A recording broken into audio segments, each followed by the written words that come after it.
pleasure to welcome you to Healing by Growing's second Northeast Disabilities and Agriculture Conference. Let's give a hand.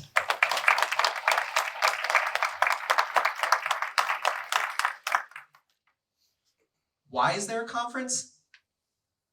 The goal is to empower, inspire, and equip farmers, growers, and the entire food industry with the tools they need to foster inclusion and accessible spaces in agriculture. This year, we will explore this goal through the theme of My Voice, My Narrative, understanding how storytelling and sharing in collective voice can help achieve these objectives. Now it's my great pleasure to introduce the founder of Healing by Growing Farms, Dr. Ivette Ruiz.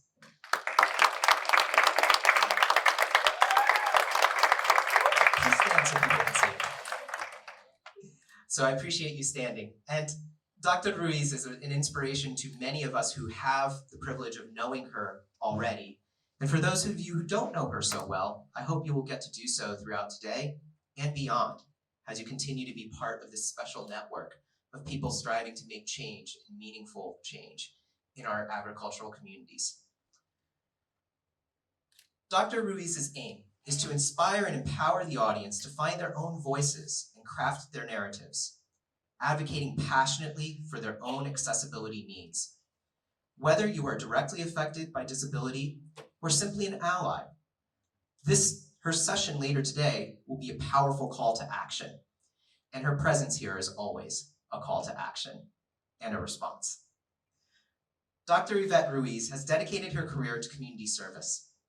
A bilingual and bicultural third-generation new farmer, first-generation doctoral graduate, and lifelong humanitarian, she has volunteered for the Federal Emergency Management Agency, FEMA, and the National American Red Cross since high school, later becoming the head of Disability and Integration for the Connecticut and Rhode Island Region FEMA Territory 1 service area. Her job, while admirable, required her to be away from her family for extended periods. Preparing for deployment, Ivette was spending time with her grandchildren, swinging in a hammock, when one end broke, leaving Ivette with a traumatic brain injury. Her brain injury caused prolonged PCS, post-concussive syndrome, and her life has not been the same since. Along the journey of recovery, Ivette found solace in the outdoors. She began spending more time in nature and was given saplings to replace the trees on her property that had been destroyed by hurricanes. Crucially, she also began growing food. Having found peace in farming and tending to the soil, Ivette desired to share this experience with others who had suffered traumatic brain injuries. To do so, she founded Healing by Growing Farms, HBG, a green therapy-based retreat and educational center for trauma recovery through farming. The organization is guided by the mission, sanando our brain, our spirit, and our soil. Sanando meaning healing. Trauma survivors learn about gardening, healing themselves, the environment, and building community. HBG is committed to educating and empowering farmers, fishermen, forest workers, and other community members whose lifestyles have been impacted by trauma or a disability, with the goal of creating a more accessible and inclusive environment. We share this bio not just to pay tribute to Dr. Ruiz, but also to emphasize the importance of sharing our stories and sharing our narratives along with the theme of today. And a little bit of that vulnerability goes a long way to establishing change for all. Thank you, Dr. Ruiz.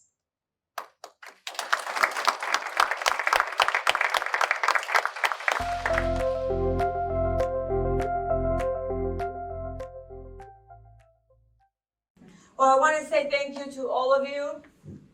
for being here, for being patient with the flexibility and the adjustments that we've had to do throughout the day. And we're going to go ahead and get started. And this is, you're going to see several slides. The goal of the PowerPoint is just to serve as guiding, and it's not meant to be something that we're going to read slide by slide. I much rather interact with the group and be in dialogue. So these are some of our volunteers that you'll see from Yale. We have a lot of Yale volunteers. Any of you that want to volunteer, we welcome you. I'm not going to introduce myself again because I think all of you were here when the introduction was made. So I'm Ivette, for those of you that missed that. We're going to talk a little bit today about how my story led us to be here today. Talked a little bit about the challenges of facing a disability in agriculture and how do we overcome these challenges. Anyone here has ever had to overcome a challenge? Raise your hand. Okay, pretty much I see, yeah, so everybody hands up. So we all have had to deal with something in our lives that has either empowered us, inspired us, or kept us at bay. And so our goal here is to help you move forward. A little bit about By Healing, By Growing, and our mission. Who would like to read our mission? Go ahead, Angel. Okay. Our mission: empower individuals with all abilities through nature and animal-based therapy and farming.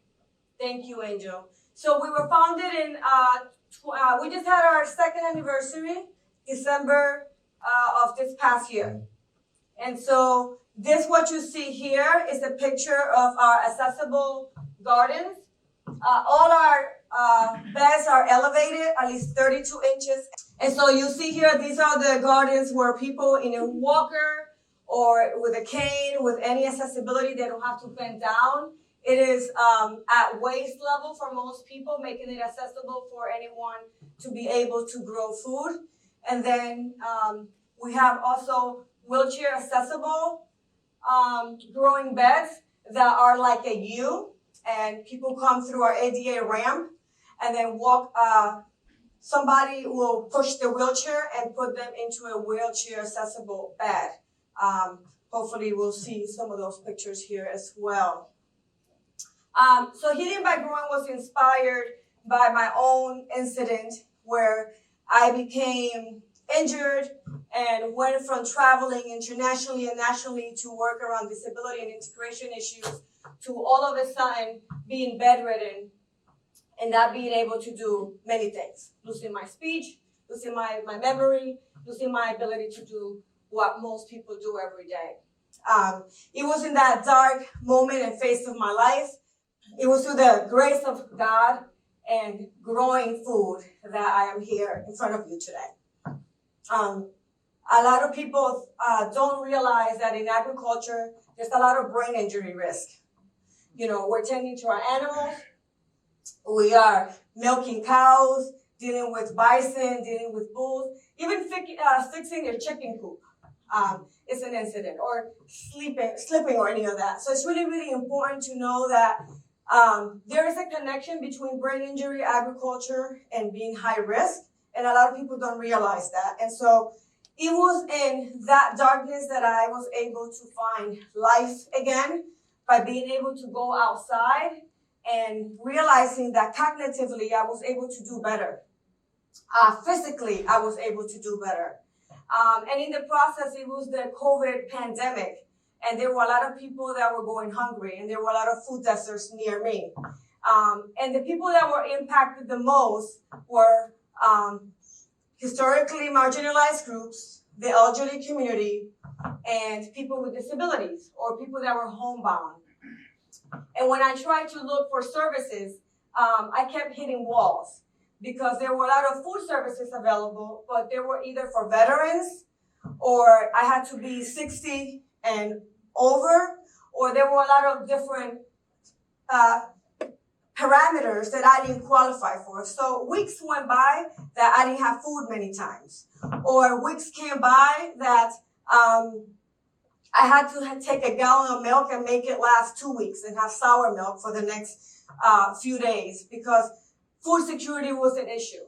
And so I started thinking, is there a lot of people going through the same situation that after a brain injury or after trauma, they're left with no resources, although the state says that there are all these resources when you actually call. They usually have a parameter or criteria. And if you don't fit that, then you go hungry. Which, I don't know about you all, but nobody should ever go hungry. Nobody should suffer because they're homebound. And so, behind my own tragedy, I had to find hope with the goal of helping other people. And so that is what brings us here today. And specifically, working with, trying to get a farm number, trying to be able to access USDA services was very, very challenging because I have a vision impairment. And so being in screens is really, really, really hard for me. And so I have a 2-hour tap time between the time I look at a screen and I have to check out. How many people here have to schedule their vision time? One other person. So you probably have never thought about that. But it's a reality for a lot of us, right? When you look at me, can you tell I have a disability? Probably not, right? But there's bias and there's stereotypical messages around, if you look good, then you should be good, or you should try harder. And so I'm here to sort of challenge that myth. And so when you go work, when you go to look for services at the USDA, NRCS, FSA, any of those, it becomes very challenging because you have to manage a computer system, or you have to manage a lot of paperwork that the print is number 8, or it feels like number 4. It's not. It's probably 12. And I have to say, I want to personally say thank you to Teresa. It's the first time I do this in front of you, although I do this in most of my presentations, I talk about you. And the reason why I talk about Teresa is because after reaching out to FSA, and they gave me sort of the script that they give everybody, you go find this there, we're going to send you a package. I said, well, I got all this great information, but I can't do nothing with it because it was not accessible to me. And Teresa said, well, if you come here, I will fill it out for you. I will help you. And she literally spent more than 2 hours sitting at the office, literally filling things out for me, being my eyes and being my voice when I couldn't do it. So thank you. You're welcome. That's what civil servants are for. Thank you. Thank you. And Teresa has also opened the door so that people like me can work and talk with other organizations like NRCS to talk about accessibility, to talk about why farmers need extra help and support, particularly farmers who are aging. You know, we do see in research that over 50% of our farmers will be coming to age of 60s and 70s in the next 10 to 15 years. And as our farmers begin to age, they're going to have aches and pains and vision problems and hearing problems, okay? And so 50% of Americans have a disability or will have a disability at some point. So if you put 4 people together, half of those are going to have a disability, already have one.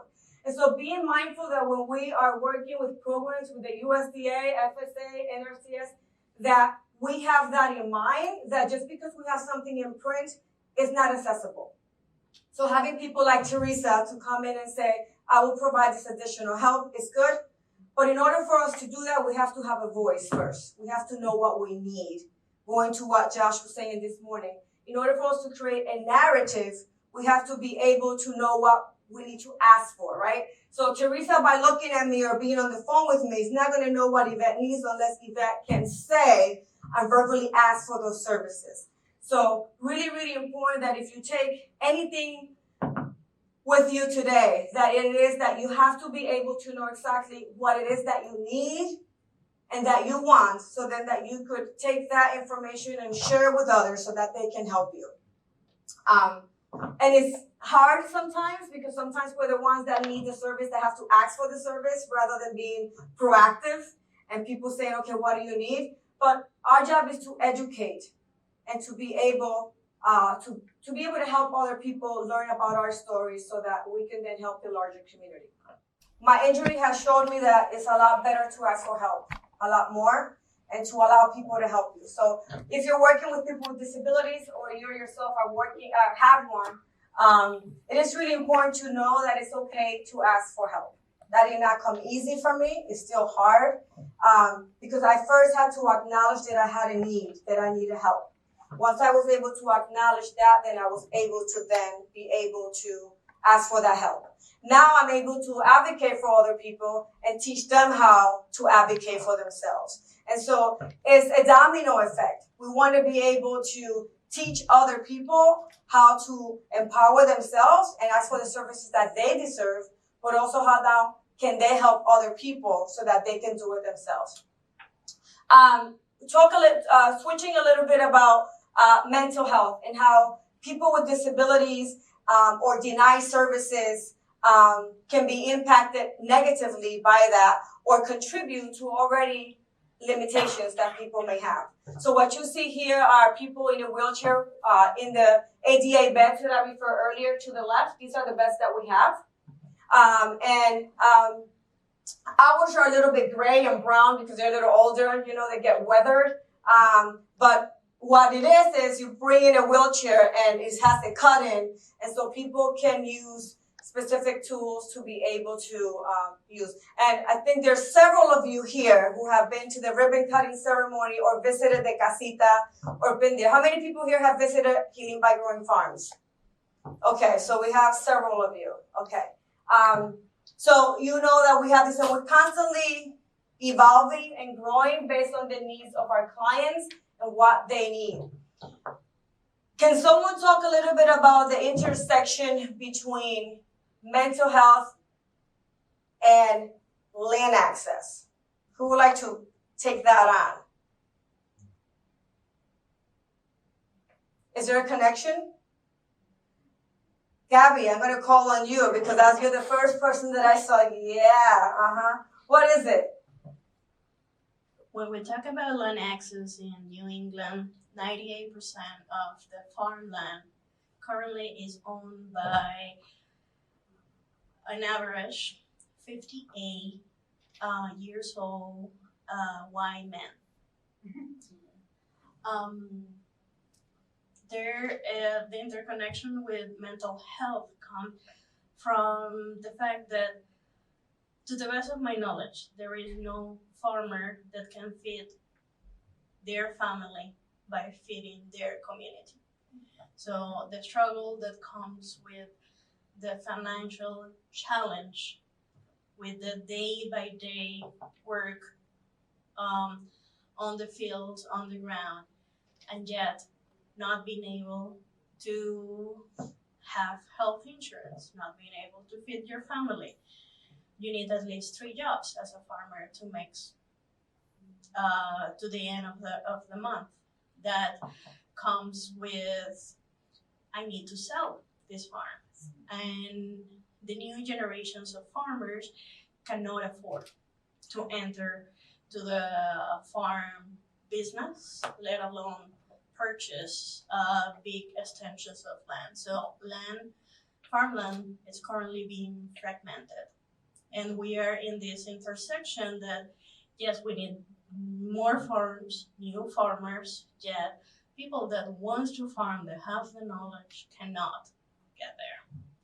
So all this, in my very personal, humble opinion, is giving a lot of very depressing future vibes for community farmers and the intersection of that. Thank you, Gabby. Perfect segue. And so I work with a lot of farmers, in aspiring farmers, both seasoned and not seasoned, meaning that they're brand new.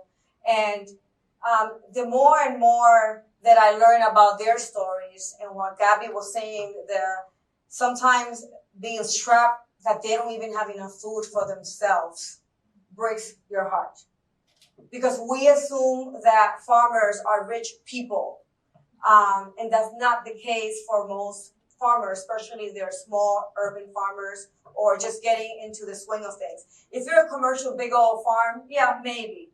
all right? But we won't even talk about then their workers and the conditions that the workers work under. That's a whole another conversation, another whole workshop. And so, to my surprise, I'm a researcher by trade. And so last year I did a research and I surveyed over 120 people in the Northeast, farmers and farm organizations, to find out what was the intersection between disability and farmers and mental health. And to my surprise, over 52% of those farmers describe having a disability. I was really surprised by the numbers. And a good 48% of those had not told their employers or their organizations that they had a disability for fear of being isolated, for fear of not being accepted. And out of those farmers that had a disability, a lot of them were mental health, wellness issues that were taking place, and they were feeling without the resources.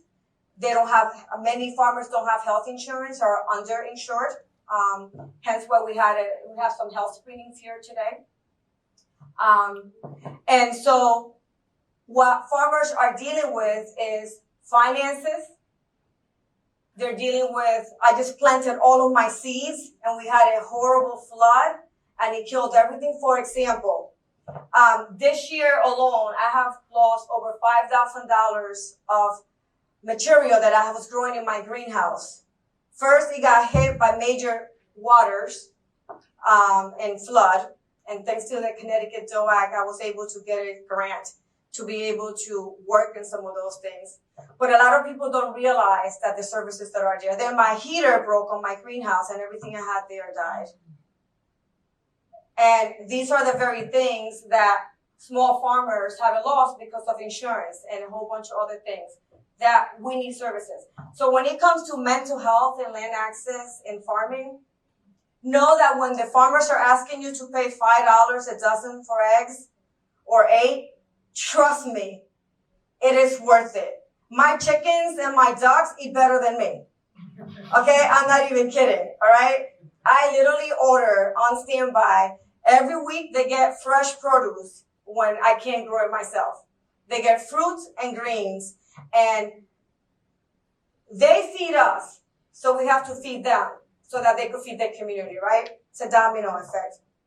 But farmers struggle with finances. They struggle with the environment. We have no control of the environment, whether it's going to rain, it's going to be too hot, it's going to be too cold. Farmers struggle with not having the right health insurance, not being able to afford the insurance. Farmers struggle a lot of times with not being able to go behind a computer and have to do all the technical work to apply for a grant because they have to tend to the farm. And about the time you tend to the farm for 10 or 12 hours, you're exhausted. And you don't have the time to be in front of a computer to actually do the work that then you need to do administratively to do the work, right? Because there's reports. After you get the money, you get the report, and after the reports, you have to follow up with the people, and then there's always more. So being mindful that when you're working with farmers, be nice to them, be kind. If you ate today, what I tell people, thank your farmer. You ate because of a farmer. And so if we don't take care of our farmers and we don't nourish them and their mental well-being, then I would like to say shame on us, because it's because of farmers and people that grow our food that we're here today.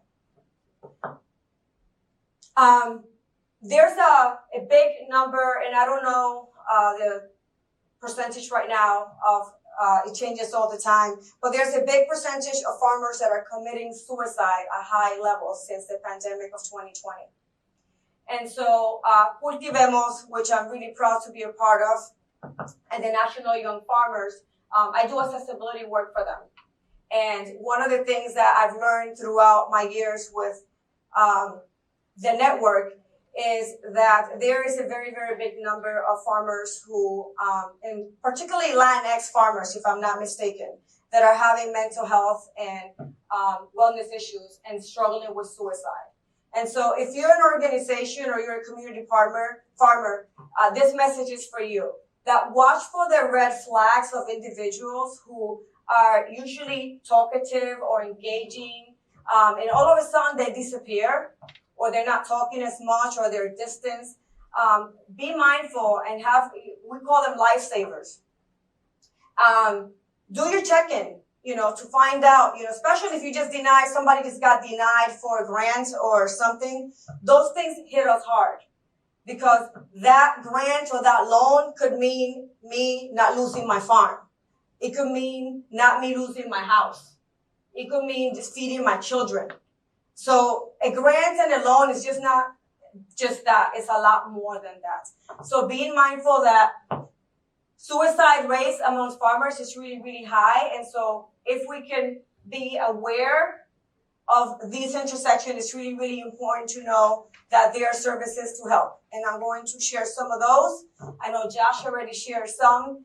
And throughout the day, we will share some more. So if you don't know this number, everybody should know this number by heart or have it on their phone. Take a screenshot of it if you want. 988 is bilingual, English, Spanish, and if need be, there are other languages available. And it is a suicide prevention. So it is for people who are feeling like they are just over their head.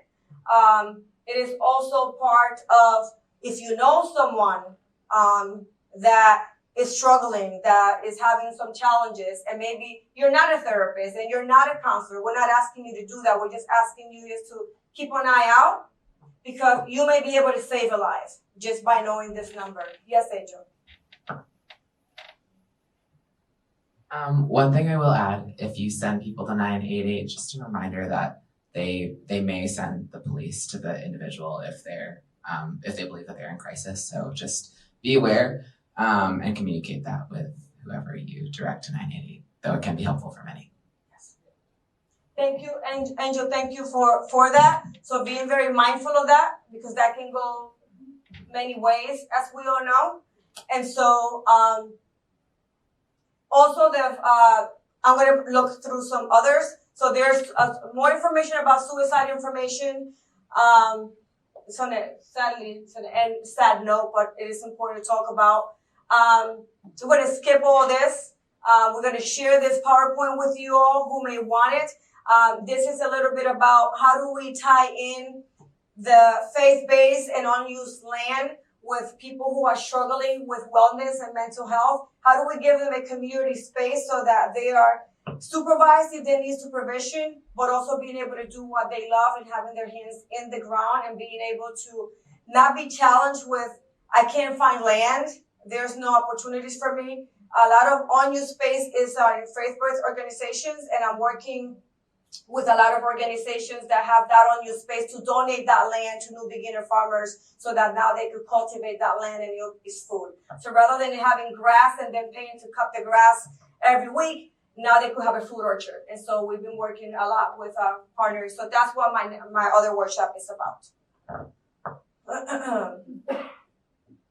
A little bit here about the ambassador program. If any of you are interested, we could talk about that later. This is how not everybody can come to us. We have completely maxed out our space already. We have 0.10 tenths of an acre of land. And the amount of people that we have that want to come through our space and be in our space, we have completely maxed out. So what we do with this program is we bring gardens to people's homes. So if somebody needs a garden, needs a plot, we will come to them and we will help them create their own healing garden or memorial garden or what we call the TBI garden. And the TBI garden is the Bee Initiative Garden. We have an issue with pollinators. We are losing a lot of pollinators.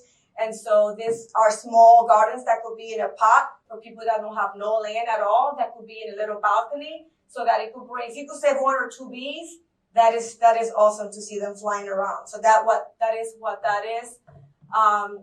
And here are some tools for advocacy and action. So we've talked about the importance of having our voice, being comfortable with our own voices, being comfortable with asking for help or acknowledging that we have a disability or a limitation. And how do you take that to the next level? So these are some organizations outside of ourselves that are specifically to agriculture and rights for disabilities. We also have in the room and in the resources and in the sponsorship area, resources for brain injury specific and resources. If anybody, a few people have come here today to say to me, you know what, I relate to you. I had a brain injury, or I know someone who had a brain injury. Some of them have been through agriculture and did not know that these services existed. So we have partners now with brain injury groups that are here that offer support groups and are eager to help farmers, are eager to go into the agriculture services and be able to partner with us and help us out. So if we all come together, we're able to allow people to live thriving lives. And so partnering with those organizations, and then I'm going to leave some time for questions, and I'll be available throughout the rest of the day. And I want to end with, you already have QR codes. I want to end with this poem that I love very much. And Josh, I'm going to have you read it for me, nice and loud. The seed. To be of the earth is to know the restlessness of being a seed, the darkness of being planted, and the struggle toward the light, the pain of growth into the light, the joy of bursting and bearing fruit, the love of being food for someone, the scattering of your seeds, the decay of the seasons, the mystery of death, and the miracle of birth. Thank you.